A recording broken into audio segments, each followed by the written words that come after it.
Yeah, beating dead horses doesn't get you anywhere. So before we think about dead horses, we have to think about strategy. So what is strategy? Because if we're coordinating strategy, we have to just understand a basic idea of what is strategy. Josiah, how would you define strategy? It's like a particular plan to accomplish a goal. Yeah, it's a plan to accomplish a goal. So kind of the root word of strategy is stratos and aegean, and it basically means just to lead in a line. So when we think of strategy, strategy means to lead all of your resources into alignment with your desired goal or vision. So what you said, Josiah, is right. It's a plan to get to a desired goal or vision. But the word, its root, actually means to lead into a line. So we're basically, strategy is aligning all of our resources into alignment to accomplish our desired goal or vision. So next week, we're going to talk about target, and we're going to get into more detail of what is that desired goal or vision. But just understand that strategy is nothing more than aligning our resources to accomplish what we're setting out to accomplish. So if that is the strategy, we're aligning our resources, our time, our finances, our influence to accomplish a vision. When is it time to change your strategy? Because I think there's two ditches. You can create a strategy and then you go at it for 3 weeks and you don't see what you think you should see, and you say, oh, it's time for a new strategy. Or perhaps the paradigm that's also as dangerous is you have a strategy and you run the strategy for 3 years and you don't see what you want to see, and you say, oh, maybe if I just tried a little bit harder, maybe if I just was a little bit better, things would be different. So what do you think? When do you think you need to consider changing strategy?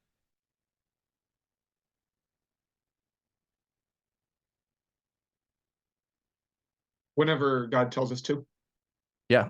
So we Like with need, the disciples who were fishing all night and didn't catch anything, and he's like, throw your nets in one more time. And he did tell them other side of the boat, but that's like 3 feet over. It wouldn't really make a difference. But he's like, do it one more time, and this time it worked because he told him to. that's a great example. But there was this level of frustration with the disciples. They'd been, because he says, well, Lord, we've been fishing all night. So I think when we think about when is it time to change strategy, there is a level of frustration. But I think a key part, again, is not to take out the spiritual aspect, is when the Lord shows us a different way. And I would say, too, as you're getting equipped to coordinate strategy, there's probably people that you're going to interact with who are frustrated, that you can just show them another way. Not saying you're Jesus and you're saying drop it on the other side, but that's part of it, is Jesus showed them another way. So here is a word. Does anybody want to try to pronounce that word?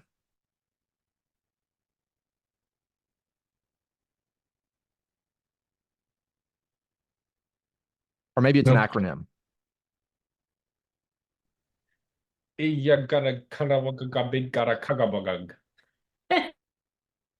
Very, very good Swahili.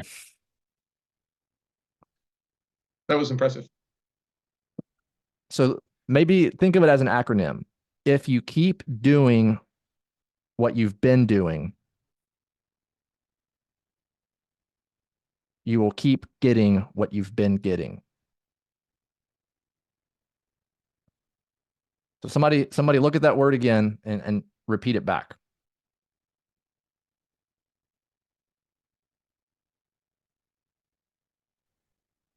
If you keep doing what you've been doing, you will keep getting what you've been getting. So when is it time to change your strategy? When what you've been doing isn't getting you to where you want to go. Because if you keep doing what you've been doing, you'll keep getting what you've been getting. So riding dead horses is like sticking to a strategy that's not effective. And Dakota tribal wisdom says, when you find yourself riding a dead horse, dismount. 2 years ago, 2022, so less than 2 years ago, but two calendar years ago, I was in New York City at an SC training, and there were 3 guys from the Lakota tribe trying to re-reach the Native American population. And this quote came up, and they said, yeah, this is an actual quote. We say this: when you find yourself riding a dead horse, dismount. So other people would take a different approach. They say, maybe we don't dismount this horse, but we use a bigger whip, or use a bigger carrot, or appoint a committee to study the horse. Maybe we need to learn how others ride dead horses. We need to study other people who are not getting to where they want to get. Maybe we need to appoint a tiger team to revive the horse. Maybe we need to train our riders better. Maybe we need to hire others to ride it. Maybe we just need to change the definition of dead. Compare your horse to other dead horses. That's a favorite of mine. It's like, well, hey, we're like right in line with everyone else. Maybe you just need more dead horses. You're going to connect multiple dead horses to your horse. Maybe more funding will increase the performance of your dead horse. Maybe we just need to rethink of like what our performance standards are for horses and make it work so that dead horses are actually, it's okay to be a dead horse, because that's really common.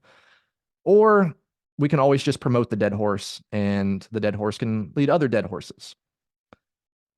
But perhaps the Dakota's wisdom is the best, and we should dismount from the dead horse.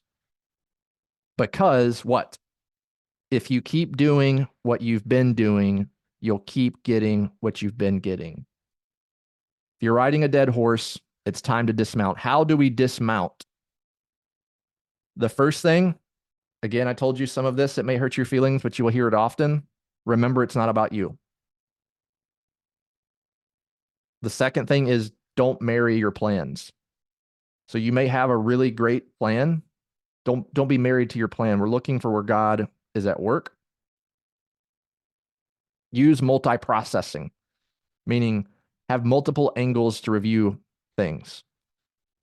Use a small scale or pilot project. So we'll talk about this in our tools section of like how to launch new tools in an isolated way just to test them. Be ruthless in evaluation. So one of the things that I highly encourage, and many of you are in the process of doing this, is having a coach that you meet with, and your coach is for you. But part of the role of the coach is to evaluate what's happening. And so even individually, I'd say be ruthless in evaluation. Is it getting you to where you want to get? And I'm not saying things have to go 100 miles an hour, but are we making progress? And this one's huge. Assume the problem lies with the approach, not the target. Meaning, I've heard so many people say, hey, Josh, Somalis, and they're hard people. You guys are doing the best. It's just, maybe it's not God's time for Somalis. And I've heard that said about multiple different challenging people. Maybe it's not time for Iraqi Arabs. If we know the Father's heart, I'm not going to blame God for people's lack of response. I have to question my approach. And I'm not saying I'm in control of a person's salvation. That's a ditch. But I'm also saying I think a lot of people have made a lot of excuses without being ruthlessly evaluating their plan. And they've been working from a paradigm that's not a wig take, but a what can I do?